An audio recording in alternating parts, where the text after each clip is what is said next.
Hello there, I'm your host Dan Rojas, and this little device has been causing a lot of buzz on the internet over the past few months. I have gotten several emails regarding the solid copper wire with exactly 7 turns or loops, a curly antenna, and a rare earth neodymium hard drive magnet.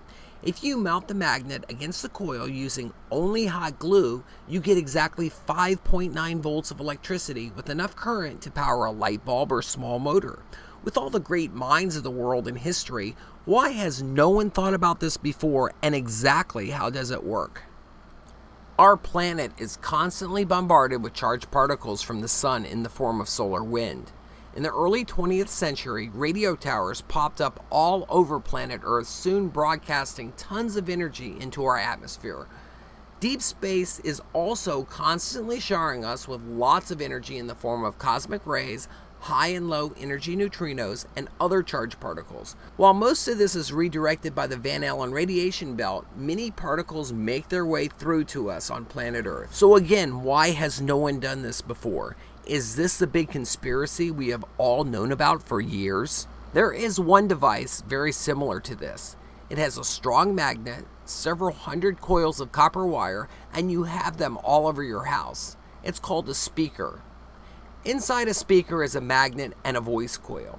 When the coil is energized with real electricity, it vibrates, creating sound. So if 7 turns of a copper wire next to a magnet produces 5.9 volts of electricity, why hasn't any speaker installation person ever been zapped by an unenergized speaker containing several hundred turns of copper wire? Why don't speakers produce electrical power?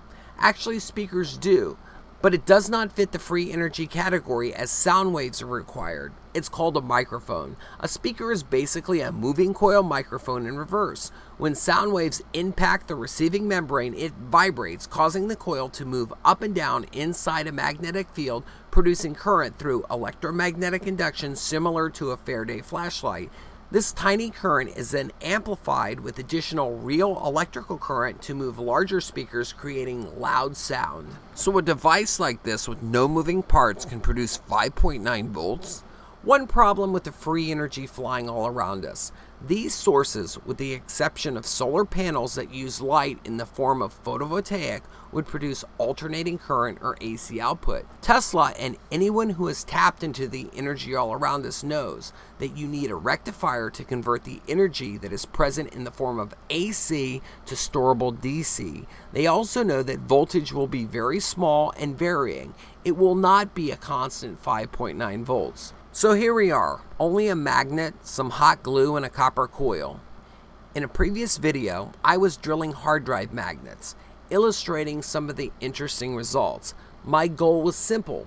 Could you drill a magnet, or was it impossible, as many stated in the comment section of that free energy video?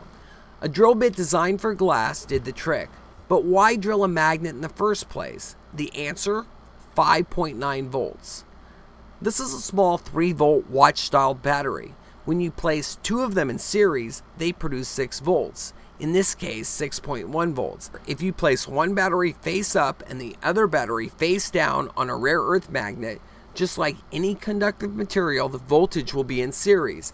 And because of the mild resistance produced by the magnet, you get exactly 5.9 volts. So that's how my device works, small batteries. If you think these batteries are small, take a look at these 3-volt batteries.